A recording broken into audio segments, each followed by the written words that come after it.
దేవుడు మనిషిని విచక్షణతో బతకమన్నాడు. ఒక్కొక్క మెసేజ్ ఒక్కొక్క ఆణిముత్యం కంటే విలువైనది. మనిషి జీవితాన్ని దయచేసి ఎవరూ నిర్లక్ష్యం చేయకండి. మీ గ్రంథాలలో ఏదైతే మెసేజ్ ఉందో,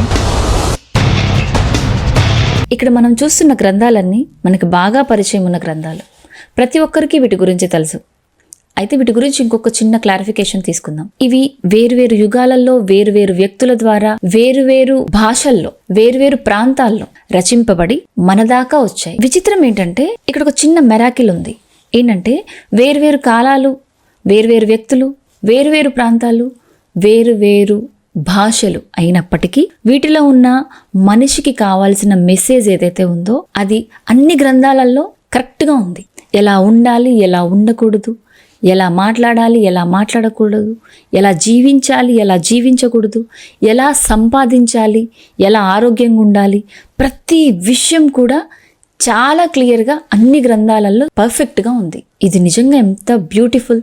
కానీ ఇక్కడ ఒక దౌర్భాగ్యమైన స్థితి ఏంటంటే ఒక్కొక్కళ్ళు ఒక్కొక్క దానికి అడాప్ట్ చేసుకొని అందులోనే మెసేజ్ ఉందని చెప్పి ఇంకొక దాన్ని దూషిస్తూ ఇంకొక దాన్ని అగౌరవపరుస్తూ ప్రతి ఒక్కళ్ళు ఒక మతాన్ని స్థాపించి వారికి ఒక గ్రంథాన్ని పెట్టుకొని ఆ గ్రంథంలోనే అసలైన మెసేజ్ ఉందని చెప్పి ఇతర గ్రంథాలని దూషిస్తూ దేశానికి అడ్డుగోడలు కట్టుకున్నాం, మతానికి అడ్డుగోడలు కట్టుకున్నాం, మనిషికి కూడా అడ్డుగోడలు కట్టుకున్నాం.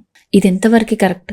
గ్రంథాలన్నీ కూడా మనిషి ఎలా ఉండాలి, ఎలా ఉండకూడదు, కలిసిమెలిసి ఉండాలి, ప్రేమతత్వాన్ని బోధిస్తుంటాయి. మనం మాత్రం వీటిని అర్థం చేసుకోకుండా చాలా తప్పు చేస్తున్నాం. నిజంగా ఈ గ్రంథాలు హ్యూమన్ మాన్యువల్స్. ఇవి మన దాకా వచ్చాయంటే ఎన్నో యుగాల నాటి చరిత్ర, ఎందరో జీవిత త్యాగాలు. వీటిని ఒకదాన్ని ఒకటి వ్యతిరేకంగా లేవు, అన్నీ ఒకే విషయాన్ని బలంగా చెప్తున్నాయి. మనిషి జీవన విధి విధానాలు ఎలా ఉండాలి, ఎలా ఉండకూడదు అనే విషయాన్ని. కాబట్టి వీటిని మనం గౌరవిద్దాం. ఇది కరెక్ట్, ఇది రాంగు, ఈ గ్రంథం గొప్పది, ఈ గ్రంథం రాంగ్, ఇలా మనం ఒకదాన్ని ఒకటి దూషిస్తున్నామంటే మన గ్రంథాన్నే మనం దూషించుకున్నట్టు. దేవుడు మనిషిని విచక్షణతో బతకమన్నాడు. చాలా జ్ఞానం ఇచ్చాడు. ఇంకా జ్ఞానం పెంచుకోవడానికి గ్రంథాలను ఇచ్చాడు.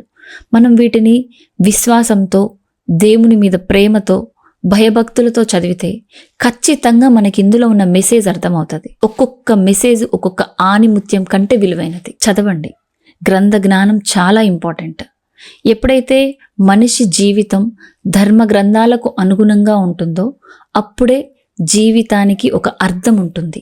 మనిషి జీవితాన్ని దయచేసి ఎవరూ నిర్లక్ష్యం చేయకండి.